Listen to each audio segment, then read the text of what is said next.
नया करने की कोशिश नहीं की। नमस्कार दोस्तों, मैं हूँ सुषमा तिवारी और आप देख रहे हैं पीसफुल फन इन्फॉर्मेशन। दोस्तों, आज हम एक ऐसे व्यक्ति के जीवन के बारे में जानेंगे जिसने इस दुनिया को एक ऐसा समीकरण दिया जिसने इस दुनिया के इतिहास में एक करिश्मा दिखाया। प्लीज आप वीडियो को पूरा देखिए और वीडियो को लाइक और चैनल को सब्सक्राइब कर दीजिए ताकि हमारी आगे आने वाली वीडियो सबसे पहले आप तक पहुंचेंगी और हम ऐसी वीडियोस डेली आप तक पहुंचते रहते हैं। तो दोस्तों, वीडियो को शुरू करते हैं। दोस्तों, इतिहास के सबसे महान वैज्ञानिक दिमागों में से एक अल्बर्ट आइंस्टीन का जन्म 14 मार्च 1879 को जर्मन साम्राज्य के गुटेनबर्ग साम्राज्य के उनमें हुआ था। उनका प्रारंभिक जीवन जिज्ञासा की भावना और प्राकृतिक दुनिया के प्रति गहरे आकर्षण से चिन्हित था। एक बच्चे के रूप में आइंस्टीन ने गणित और विज्ञान के लिए एक असामान्य प्रतिभा प्रदर्शित की जिसने उन्हें तुरंत अपने साथियों से अलग कर दिया। हालांकि उनकी शैक्षणिक यात्रा चुनौतियों से रहित नहीं थी। 1880 में आइंस्टीन परिवार म्यूनिख चला गया, जहां अल्बर्ट ने प्राथमिक विद्यालय में पढ़ाई की।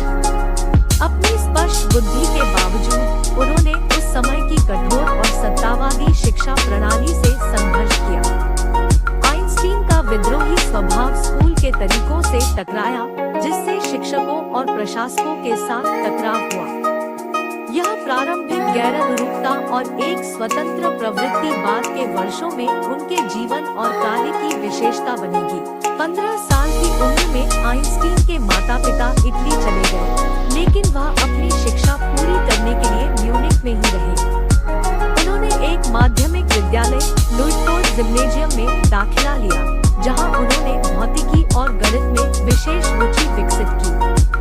इस समय के दौरान आइंस्टीन ने ज्ञान के प्रति अपनी अतृप्त भूख को शांत करते हुए अपनी पाठ्यपुस्तकों से परे वैज्ञानिक साहित्य का पता लगाना शुरू किया। 1896 में जिम्नेजियम से स्नातक होने के बाद आइंस्टीन ने ज्यूरिख में स्विस फेडरल पॉलिटेक्निक में आवेदन किया। शुरुआत में उनकी कम उम्र और डिप्लोमा की कमी के कारण उन्हें अस्वीकार कर दिया गया था, लेकिन 1 साल बाद उन्हें प्रवेश मिल गया। वहां उन्होंने भौतिकी और गणित में उत्कृष्टता हासिल की, प्रभावशाली प्रोफेसरों से सीखा जिन्होंने सैद्धांतिक भौतिकी में उनकी रुचि जगाई। 1900 में स्नातक होने पर आइंस्टीन को शुरू में रोजगार खोजने के लिए संघर्ष करना पड़ा। हालांकि अंततः उन्होंने बर्न में स्विस पेटेंट कार्यालय में पेटेंट परीक्षक के रूप में नौकरी हासिल कर ली। इस पद का भौतिक विज्ञान के प्रति उनके जुनून से सीधा संबंध नहीं होने के बावजूद इससे उन्हें अपनी वैज्ञानिक गतिविधियों के लिए पर्याप्त समय मिल गया, क्योंकि नौकरी की नियमित प्रकृति ने उनकी मानसिक ऊर्जा का अधिक उपभोग नहीं किया। पेटेंट कार्यालय में अपने खाली समय के दौरान आइंस्टीन ने कई अभूतपूर्व शोध पत्र प्रकाशित किए जो भौतिकी में क्रांति ला देंगे।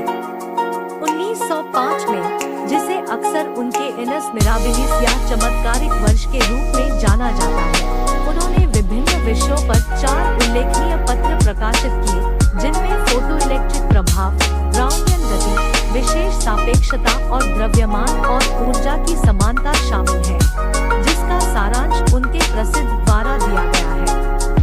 समीकरण EMC2 वर्ष 1905 आइंस्टीन के जीवन में एक महत्वपूर्ण मोड़ साबित हुआ। उनके काम ने वैज्ञानिक समुदाय का ध्यान खींचा और वह खुद को एक अग्रणी भौतिक विज्ञानी के रूप में स्थापित करने लगे।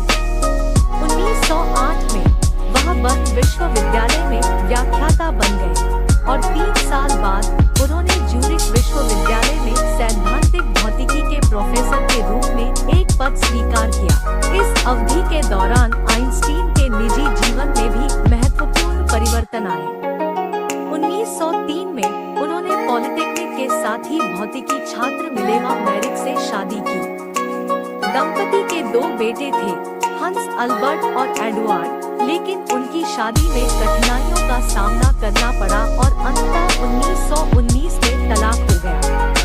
अपने निजी जीत में उथल-पुथल के बावजूद आइंस्टीन अपने काम के प्रति समर्पित रहे। अक्सर इससे निपटने के तरीके के रूप में अपने शोध में लगे रहते थे उन चुनौतियों के साथ जिनका उन्होंने सामना किया। 1915 में आइंस्टीन ने सामान्य सापेक्षता का अपना सिद्धांत पूरा किया, जिसने न्यूटन के गुरुत्वाकर्षण के नियम को प्रतिस्थापित किया और ब्रह्मांड की संरचना और गतिशीलता की अधिक व्यापक समझ प्रदान की। इस सिद्धांत ने दुनिया भर में सुर्खियां बटोरी और एक वैज्ञानिक प्रतिभा के रूप में आइंस्टीन की प्रतिष्ठा को मजबूत किया। जैसे-जैसे उनकी प्रसिद्धि बढ़ती गई, आइंस्टीन का जीवन और अधिक जटिल होता गया। उन्होंने कई व्याख्यान यात्राएं शुरू की, अपने विचारों का प्रसार किया और अन्य वैज्ञानिकों और बुद्धिजीवियों के साथ जुड़े रहे। नागरिक अधिकारों, शांतिवाद और परमाणु हथियारों के उन्मूलन की वकालत करने के लिए अपने प्रभाव का उपयोग करते हुए वह राजनीतिक और सामाजिक मुद्दों में भी शामिल हो गए। 1933 में जैसे ही जर्मनी में एडोल्फ हिटलर और नाजी पार्टी सत्ता में आई, आइंस्टीन, जो यहूदी वंश के थे, को बढ़ते उत्पीड़न और यहूदी विरोधी हमलों का सामना करना पड़ा। अपनी सुरक्षा के डर से उन्होंने संयुक्त राज्य अमेरिका में प्रवास करने का फैसला किया, जहां उन्होंने Princeton, new Jersey institute for advanced study में एक पद स्वीकार किया। अमेरिका में आइंस्टीन ने अपना वैज्ञानिक कार्य जारी रखा और अकादमिक समुदाय में एक प्रमुख व्यक्ति बन गए। उन्होंने विभिन्न परियोजनाओं पर अन्य भौतिकविदों के साथ सहयोग किया और प्रभावशाली पत्र प्रकाशित करना जारी रखा। द्वितीय विश्व युद्ध के दौरान उन्होंने संयुक्त राज्य सरकार से नाजी जर्मनी द्वारा उत्पन्न खतरे का मुकाबला करने के लिए परमाणु हथियार विकसित करने का आग्रह किया। हालांकि युद्ध के बाद आइंस्टीन परमाणु निरस्त्रीकरण के समर्थक बन गए और उन्हें बम के विकास में अपनी भागीदारी पर गहरा अफसोस हुआ। युद्ध के बाद के वर्षों में आइंस्टीन का ध्यान एक एकीकृत क्षेत्र सिद्धांत की खोज की ओर स्थानांतरित हो गया, जो विद्युत चुंबकत्व और गुरुत्वाकर्षण को एक एकल सर्वव्यापी ढांचे में संयोजित करने का प्रयास था। अपने बाद के जीवन का अधिकांश समय इस कार्य में समर्पित करने के बावजूद आइंस्टीन इस महत्वाकांक्षी लक्ष्य को प्राप्त करने में सफल नहीं हुए। जैसे-जैसे आइंस्टीन की उम्र बढ़ती गई, उनका स्वास्थ्य गिरने लगा। अप्रैल 1955 में उन्हें आंतरिक रक्तस्राव का अनुभव हुआ। उदर महाधमनी धमनी विस्फार का टूटना। सर्जरी से इनकार करते हुए उन्होंने कहा, मैं जब चाहूं तब जाना चाहता हूं। कृत्रिम रूप से जीवन को लंबा खींचना बेस्वाद है। मैंने अपना काम कर दिया है, अब जाने का समय आ गया है। मैं इसे शान से करूंगा। 18 अप्रैल 1955 को 76 वर्ष की आयु में अल्बर्ट आइंस्टीन का निधन हो गया। आइंस्टीन की विरासत अतुलनीय है। भौतिकी में उनके योगदान और ब्रह्मांड के बारे में हमारी समझ ने पीढ़ियों तक वैज्ञानिक अनुसंधान को आकार दिया है। सापेक्षता पर उनके काम ने मौलिक भौतिकी में क्रांति ला दी और ब्रह्मांड विज्ञान और क्वांटम यांत्रिकी में नई खोजों का मार्ग प्रशस्त किया। इसके अतिरिक्त उनके विचार विभिन्न विषयों के वैज्ञानिकों, दार्शनिकों और विचारकों को प्रेरित करते रहते हैं। अपनी वैज्ञानिक उपलब्धियों के अलावा आइंस्टीन की जीवन कहानी जिज्ञासा, दृढ़ता और ज्ञान की खोज के बारे में मूल्यवान सबक प्रदान करती है।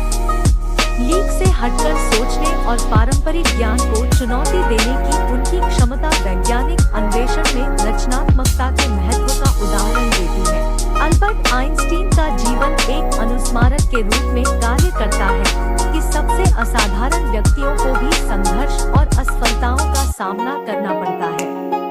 चुनौतियों का सामना करने के बावजूद वह अपने सिद्धांतों के प्रति सच्चे रहे। जिस चीज में वे विश्वास करते थे उसके लिए खड़े रहे और एक बेहतर दुनिया की वकालत करने के लिए अपने प्रभाव का इस्तेमाल किया। अल्बर्ट आइंस्टीन की जीवन कहानी बौद्धिक जिज्ञासा, अभूतपूर्व खोजों और मानवता की भलाई के लिए अपनी प्रतिभा का उपयोग करने की प्रतिबद्धता की एक उल्लेखनीय यात्रा है। विज्ञान पर उनका गहरा प्रभाव और उनकी स्थायी विरासत आज भी वैज्ञानिक प्रगति को प्रेरित और आकार दे रही है। दोस्तों, यदि अच्छी लगी तो वीडियो को लाइक और चैनल को सब्सक्राइब